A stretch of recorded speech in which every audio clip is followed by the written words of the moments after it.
Project Jute. It's coming along pretty good.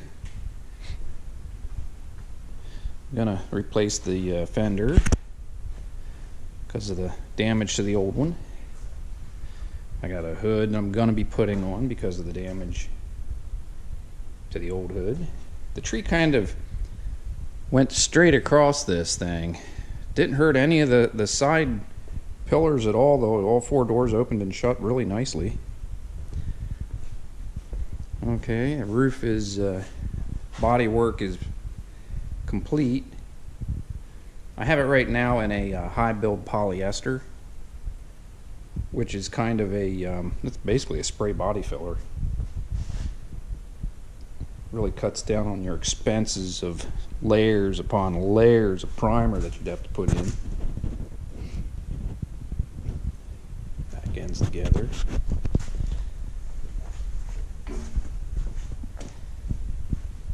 Got the gas tank done. It's under here. I covered up the original wheelhouses. They were really like pretty ugly.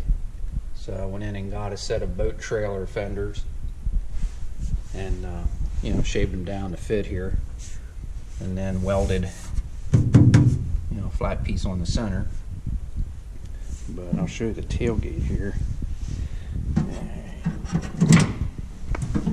Well, in my previous videos I said I was going to put the handle here. I decided not to do that. I'm going to put the third brake light here, and then the original Jag chrome that went across the trunk with the push button, I'm going to hook that up to an electric popper to pop this.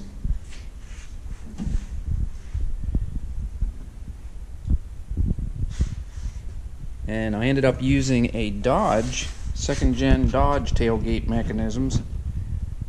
They were nicer than the Fords. I cut them out of the, you know, the truck. Got a decent tailgate that I could get all the metal here, you know, to mount everything up, and got the hinges and everything working real well. Now open up the back here.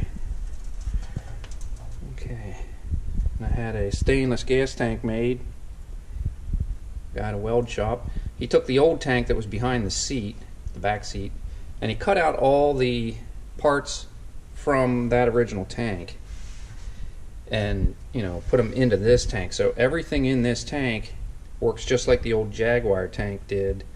So when I start the car, no check engine lights, nothing comes on. It all works as it should.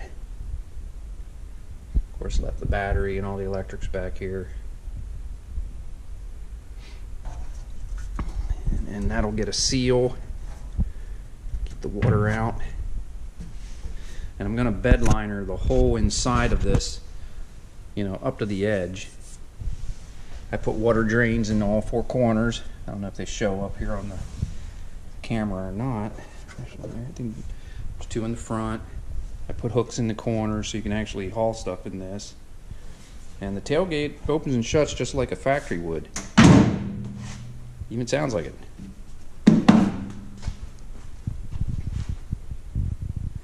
I used a Ford Explorer gas lid opening, and I used the Explorer internals here, and then I adapted the Jaguar neck into that. So this is all, you know, Jaguar stuff.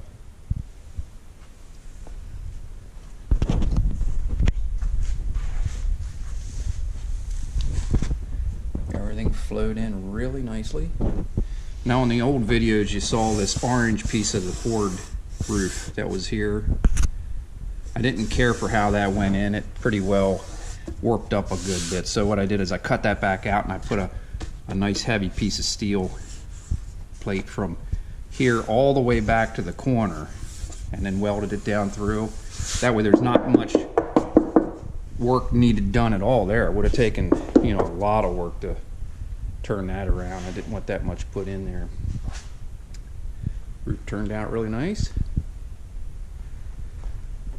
And then I got tired of all the welding, sanding, dusty crap, so I decided to put the interior in it a while. So I had to make a headliner out of the old headliner. I took the original one, I guess it go from about here, because this had the sunroof in it. So I took the old headliner, and I should have filmed all that, and I didn't. And I grafted in the Ford headliner. I cut it off and then grafted all that in the back, and I used a flexible repair stuff that you use on rubber bumper covers, and glued it all together, and then so that way I could keep all the original pockets for the sun visors and everything. And then just went to Joann Fabrics and got their headliner material and covered it up. And then I had to modify, I don't know if there's enough light in here or not, I had to make my own back panels, you know, to cover from here back. And I put new speakers in and everything. I had to make a new back piece. And I left I moved the CD changer that was in the back to underneath into this pocket under the floor. And then I made up, it's a double panel. So this panel here comes out very easily, and that's where all the spare tire wrenches and everything goes in underneath. That way that's in the car. Bad thing is there's no spare tire well left to put the spare tire in. So I'm still, you know, trying to figure out. You just get triple A's, I guess, and if you get a flat, you're gonna have it towed or call somebody to bring your spare with you. That's the downfall of this whole project, is the spare tire thing. I guess if you go on a long trip, just throw the spare in the back. But there she is to this point. I'm hoping to have it all done and painted for the beginning of the year of 2018. Get it done. It's not too far away from being finished now. So I will post when I get more more done to it. So there it is, the Jute.